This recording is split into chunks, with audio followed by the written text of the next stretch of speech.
Hey everybody, it's Charlie from Moto, and the KLX230 is one of the weirdest model lines in the motorcycle world, in my personal opinion, because Kawasaki puts so much effort into these bikes. You've got the standard KLX230, which is a dual sport.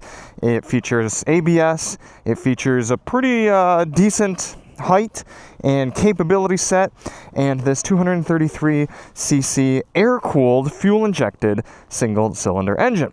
But then it's the variants on top of that. You have the KLX230R and RS, which are dirt bike-only versions of the bike, which get essentially the same engine, but uncorked a little bit because it doesn't have to pass street emissions. It's a little lighter because it doesn't have all the street gear, and it's a fun little trail bike. Then the S1 of that, the RS, is a shorter version. And then now for 2026, you have the 230 Sherpa S and the DF. And those, with the Sherpa S being right here in front of us, are intended more for, in the case of the Sherpa, super low ride height, low ground clearance, and a little bit cool of a styling, a decent bit of protection. And then you've got the DF, which has more of the standard suspension and is made for a little bit more of kind of utility-focused off-road use. This one, I have such a love-hate relationship with it because I've had a good amount of time with the bike and I've ridden it in a lot of different environments. We did a comparison test with Honda's XR150L. You can check the link to that one here below. That was illuminating in a few different ways. I've had this on some really intense black diamond single track trail. We went out and did this recently and actually scuffed the bike up pretty good. So you can see right here on the fork, did a little bit of damage on that one. I definitely used the aluminum skid plate to its fullest and actually ran into some ground clearance issues. Only 8.5 inches of ground clearance on this one when you're not sitting on it. When it's unladen like this, when you sit, squishes down quite a bit more. The normal one would have over 10 inches of ground clearance, and then your standard dirt bikes even more than that. So we ran into some issues with clearing rocks, and we had to actually carry and lift the bike up some sections of trail because of the ground clearance. But aside from the clearance, I really enjoyed having the bike on trail. So we're going to talk about that here throughout the ride. But what was also illuminating to me over my months here with the 230 Sherpa S is how good of a street rider this bike is. So despite it having the aluminum skid plate, despite it having the cool DID Dirt Star wheels and a little bit more aggressive tires, the protection up here, which you can see we also put to use up here in front of the lights, this is actually a fantastic little street bike, and we found that out in our DM commuter test. So, it is humid today. I am fully dressed in my ADV gear, so I want to get on this little 233 and get some air flowing over me. As I said, if you do want to see any of those other videos, check the link below. But we're not going to sit and look at this bike for very long, despite it looking really cool. That's one advantage you get with the Sherpa S, is having this LED headlight. Look at this. That looks sweet.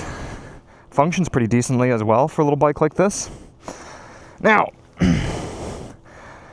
there are some things that I love about the 230 line, and some things that certainly get brought up in the comments. So let's address those right away. The price. This one, as you've seen it, about $6,300. As you get that fuel-injected single cylinder to life. A little bit of grunt to that motor. Gonna hear me use that term a bit today. $6,300. And at first, everyone's gonna go, well, that's a crazy amount of money for a little bike that makes about 13 horsepower. In a way, I agree. It is a lot of money, and I think that was the biggest rub with our comparison against the XR150L, is for a lot of people, this is going to be a secondary bike in their garage. And it's a bit harder to stomach that price point for a second bike.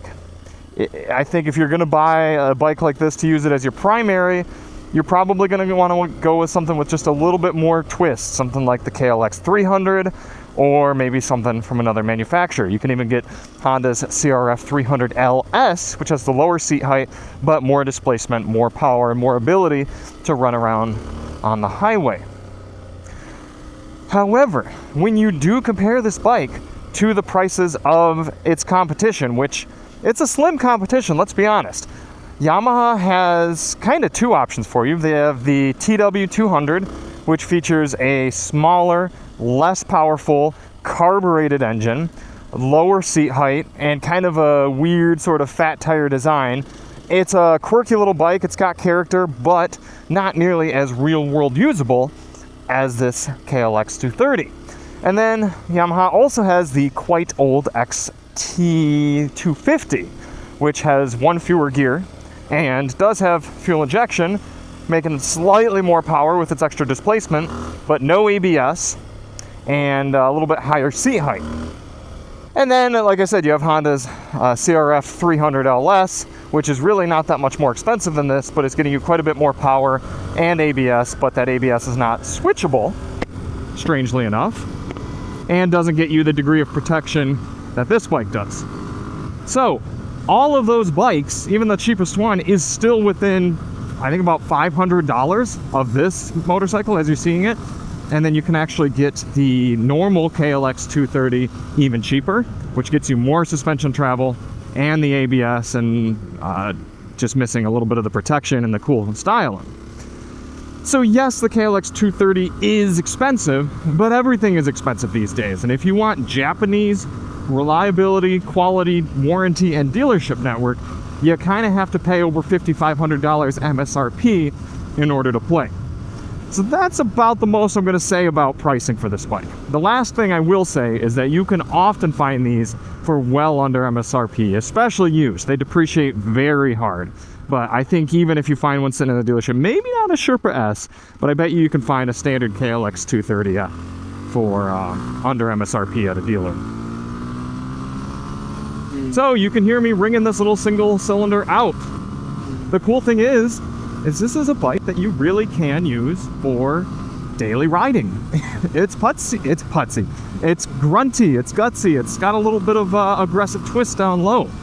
The biggest difference between this air-cooled 230 and the liquid-cooled 300 is the top end. Around the low end, around things where you're just kind of getting away from stoplights or coming out of corners and trails, you're actually not going to notice a ton of difference between this and the 300.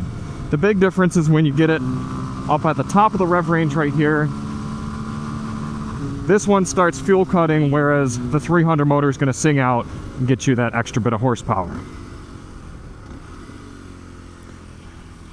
But I really have not minded running this little bike around town. In fact, between the low seat height, the nice upright ergonomics, it makes for a great little city bike. You still get a decent amount of peg clearance, so you can toss it around corners. These tires give you a surprising amount of street grip. Oh, that reminds me, I entirely forgot to mention the 230 Supermoto that they make as well. Sorry, I meant to mention that at the beginning of the video, but if you want one strictly for street, Kawasaki will give you that as well.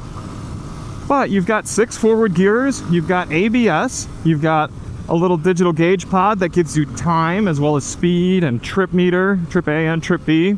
You don't get a gear indicator, but you do get a fuel measurement, which is a big plus over a lot of the carbureted options here on the market, which I had a commenter recently that was keen to point out that carburation doesn't mean you don't get a fuel gauge, but it usually does. Yes, you can get a fuel gauge on a carbureted bike, but you typically don't see that here at this price point.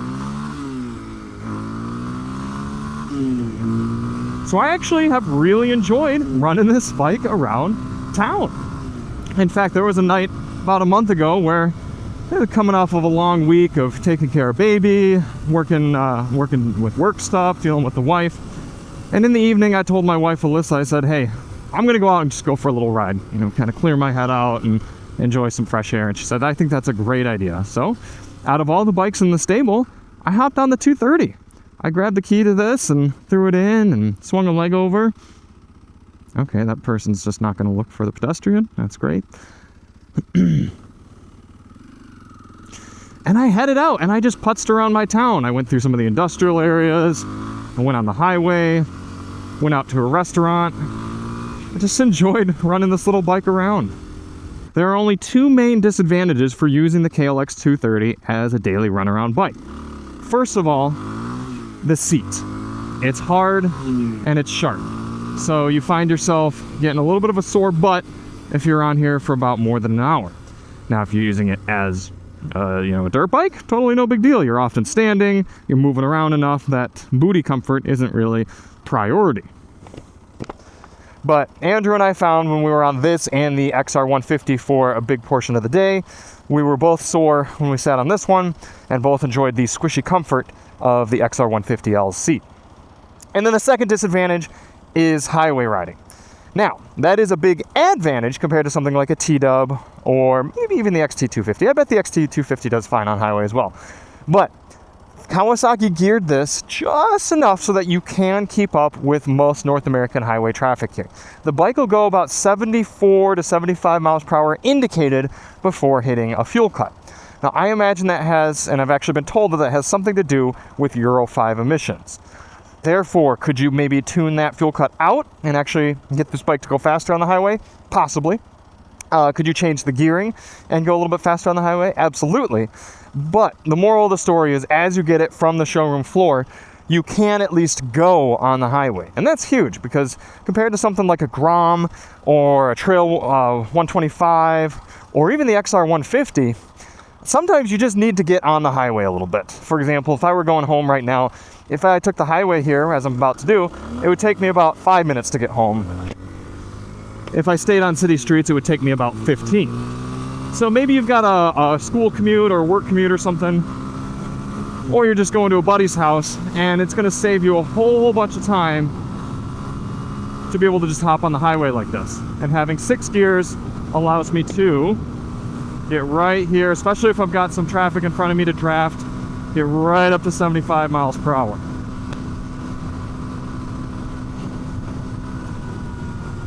Now, a big element of that is I'm only about 170 pounds. I'm 5 foot 10, 32-inch inseam, 170 pounds. And with my frame and weight on the bike, I've got no problem accelerating up above 70 miles per hour indicated in 6th gear. Now, if you're dealing with a strong headwind or any sort of elevation, kind of upward track, then the bike does start slowing down.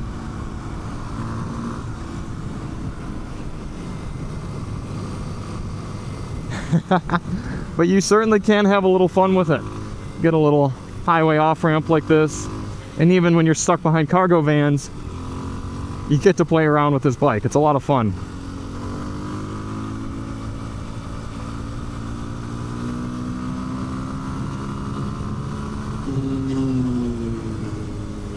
And then we get into the fact that we have ABS, both front and rear. I love that, because whether you're a newer rider or a more advanced rider, having anti-lock brakes is so valuable for emergency type situations. It's proven, verified, that it is much safer to have ABS, even a rudimentary system like this one, if all of a sudden something pulled out in front of me and I grabbed a whole fistful of brake. Especially on a bike like this, without street tires, keeping that front from locking up and sliding me down is going to be huge if you're riding on street. And then when you get to the dirt, you simply hold the ABS off button and everything is disabled. It's so funny to me that they don't offer ABS on the KLX230, but you get it on the 230. And that shows me how Kawasaki envisions these bikes being used. You get the KLX230 if you intend on using this as a full-fledged dirt bike that you just need to legally ride on the road sometimes.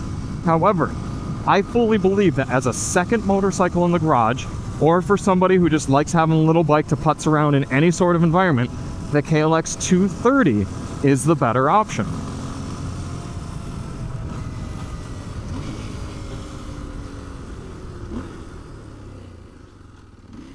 So the bike is surprisingly good and well suited for running around on the street here. But how about in the dirt? Now, I went out with my brother. I've had this bike out on the trail a few times, but I went out with my brother this past weekend, and we had this and the Honda TRX 250X four-wheeler. Now, he was visiting from out of town, and he's good on a four-wheeler. He's not that great on a bike, so he stayed on the quad. I stayed on this, and we just explored some trails up in the San Bernardino Mountains here with these two machines. And we weren't really planning on doing anything crazy. I wasn't riding very high speed. So this bike was my go-to compared to the other two bikes I had in the garage, which were the XR650L and the KLE 500. This, I was like, hey, Nathan's going to be riding slow and chill on the quad. I'll just keep up with him here on this bike, and it'll be nice and easy. I'll be able to stop comfortably, lightweight for throwing on the back of the van. It's going to be nice and chill. And the bike was very, very great off-road. I didn't do a ton of filming, so I will drop some of the coverage here so you guys can just sort of see how it does. But for the pretty much all of the bumps we were hitting, for the lower speeds that I was riding, this bike did really, really well, and I had a lot of fun with it.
Well, this last section is going to be a little steep for you.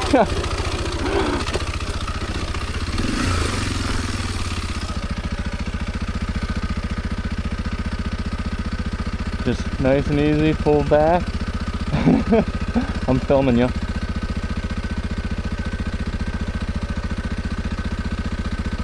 Nice.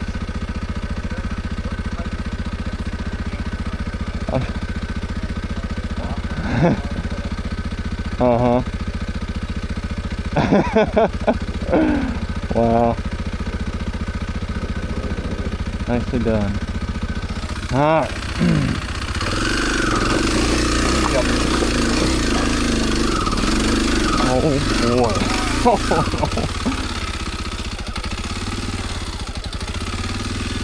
I might get down here a little bit and then spot you.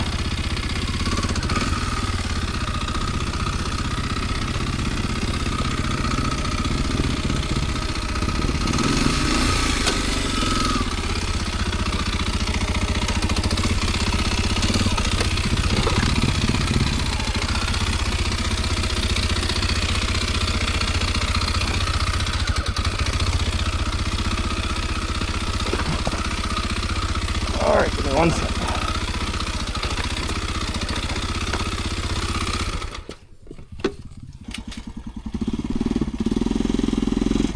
You might want to get out of the way. Yeah, you're right.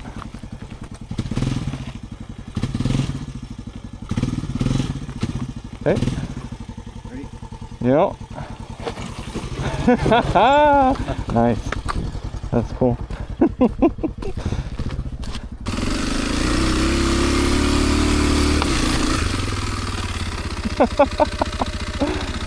Another pretty interesting section coming up for you.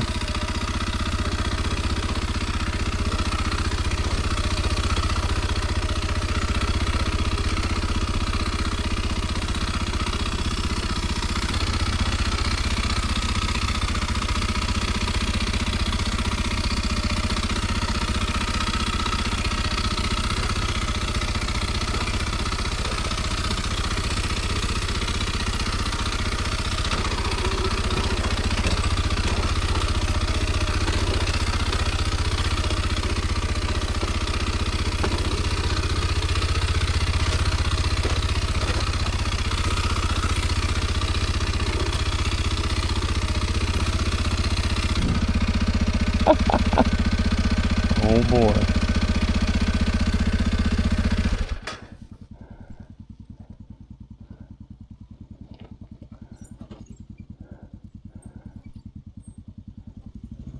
Nice.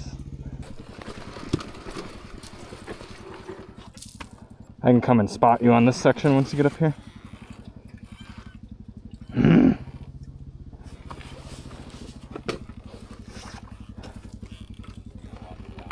I think so.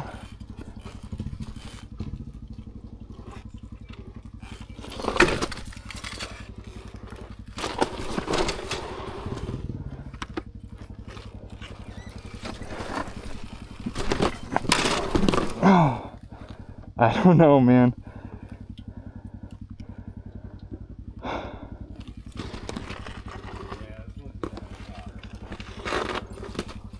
Let me at least get my bike to a spot right up here.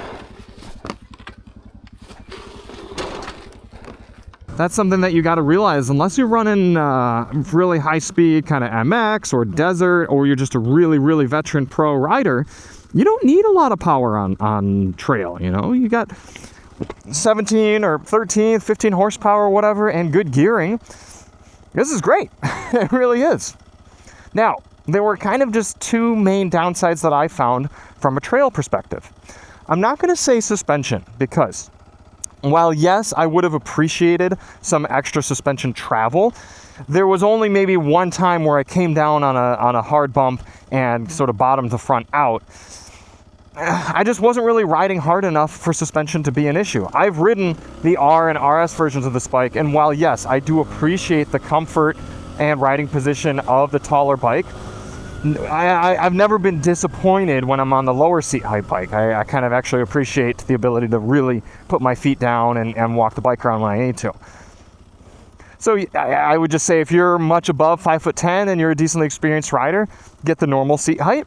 If you're shorter than 5'10", get the shorter one. In fact, I was riding with my 5'8" friend, and he was riding this bike, and he said he really appreciated being able to put his feet down very easily and comfortably. You can see me standing here at the stoplight. I can stand up and elevate my booty off the seat, full flat-footed. So very easy to walk this bike around.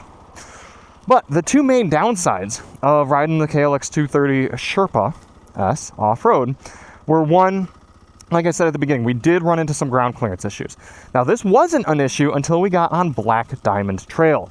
There was a part, downhill rocks, that we ultimately decided to turn around, because we said, hey, if this trail is going to continue like this, there's no way we can safely do it on either of our machines. So because I had already started going a decent way down the trail, I walked the bike all the way to the bottom, which ended up being a mistake because it scraped on the way down, and then we had to essentially carry the bike up and over some of these rocks and grooves in order to get it back up. You can kind of see from some of these images of trail, if this bike were a few inches taller, like a normal dirt bike, I think I would have been able to sit on it and ride up within the grooves and not have the engine cradle scraping as it did here on the Sherpa S. The Sherpa S is very low, so for shorter riders, it's fantastic. It makes for a comfortable, easy riding experience. If you're using this bike for maybe a campground bike or just something around your home property, or you're using it for shorter riders, it's going to be great. But if you're using it as a bike that you want to be able to explore all different sorts of sections of trail and ride maybe a little bit more of that advanced trail level, you might run into a situation like we did where extra ground clearance would have been appreciated. And then the second downside was the weight. This isn't terribly heavy for an off-road bike. The one you're looking at here in California spec 300 pounds filled up with 2 gallons of gasoline. But when we were in that situation where we had to carry the bike around a little bit, it certainly would have been nice to be on a more dedicated sort of dirt bike that you're looking at more around 250 pounds. We really would have appreciated having 50 fewer pounds to lift up and move around. And it's just going to make the bike that much sprightlier, that much more fun. And having ridden the KLX230R and RS, I do know that they're just that much gruntier, that much peppier off-road compared to this one. All that being said though, if I had to use this KLX230 Sherpa S as my dedicated off-road bike, I wouldn't be frustrated. There would certainly be environments and more fringe type situations where I would appreciate more power or more travel.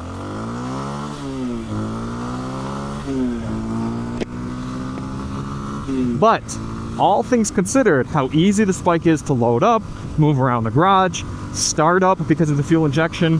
I didn't have to carry much fuel for it because it gets fantastic fuel economy. There's so much to like about this bike aside from its few downsides. So, all of that being said, who is this bike for? Short riders, first off. That one's very, very straightforward. I think this is one of the most well-rounded and capable motorcycles for a shorter rider who's looking to do both on-road and off-road. And that's big for an area like Southern California here. Yes, dedicated plateless dirt bikes are going to be more fun and easier to ride around. But there are so many trails around California that require a plate, that are great dirt roads or maybe connecting trails from one to another that you need to have a plate for legally. So being able to have a plated dual sport like this not only allows you to adventure more and do more trail riding, but then you can use it for your daily little runaround type bike. And it's kind of similar again to having a Grom or something where I can come into this roundabout, drop a few gears, lay it way over, and then fire myself out, have a lot of fun. So shorter riders looking to have some sort of plated dual sport, this is a no-brainer. Then all of the other type of riders who want to have a bike as a second bike in the garage. If you have something like a big full-size bike, whether that be street or adventure, probably not dirt, but any sort of street bike in your garage that you use for longer trips, higher speed riding, touring, etc. But you want to just have another bike in the garage, and maybe you already own another Kawasaki, or you just like having that Japanese reliability. You got a Kawasaki dealership near you. Maybe you got a dealership that sells multiple brands and Kawi's one of them.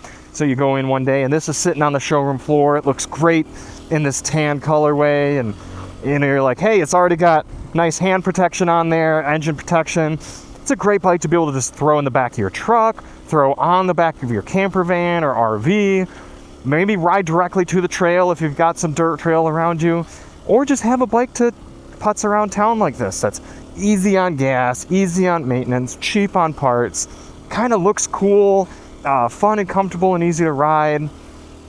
It's a bike that I'm gonna miss, I really am. And despite not being that impressive, and despite costing as much as bikes that make more power, it's a cool bike. It really, really is. And I think it's neat that Kawasaki continues to put love and effort into their KLX lineup, the 230 specifically, because this is a bike that serves a lot of purpose for a lot of riders. So don't write it off of your list as quickly as you might initially.